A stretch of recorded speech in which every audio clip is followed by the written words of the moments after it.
Hello everyone, good evening.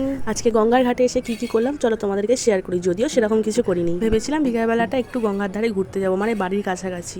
তো আজকে যেহেতু রবিবারে সবার ছুটির দিন, তাই ভাবলাম একটু বাড়ি থেকে একটু দূরেই কোথাও যাই। তো দূরে একটু গঙ্গার ঘাট ছিল, মানে বি কলেজ ঘাট, আমাদের বাড়িটা থেকে অনেকটা। ওখানে একটু এসেছিলাম, এসে দেখি ভিড়, উফ মারাত্মক ভিড়। তারপরে মনে পড়লো ও হ্যাঁ, আজকে নীল ষষ্ঠী আছে, বিশাল ভিড় হবে আজকে। অন্যবার যখন আসি এখানে পুরো খালি জায়গা পড়ে থাকে, মানে বসার জায়গার অভাব হয় না। আর আজকে ভিড় দেখো, একদম বসার জায়গা তো হবেই না। তো এরা তবু এই সাইডগুলো বসেছে। যাই হোক, এক ভেবে গেলাম আর একটা হলো ওখানে।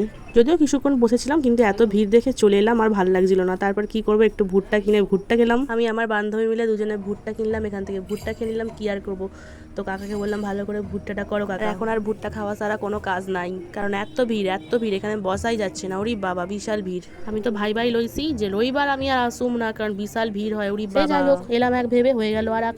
দেখো ভিড় দেখো, ওরি বাবা বিশাল ভিড়। যদিও এইখানটা একটু ফাঁকা ছিল, তো কি করবো, দাঁড়িয়ে থাকবো নাকি বলো? খালি বসার তো একটু জায়গা দিতে হয়, বলে বসবো তো সেটাও নেই। ঠিক আছে চলো, টাটা বাই। ভিডিওটা ভালো লাগলে বন্ধুরা অবশ্যই লাইক, ফলো, সাবস্ক্রাইব করে যেও।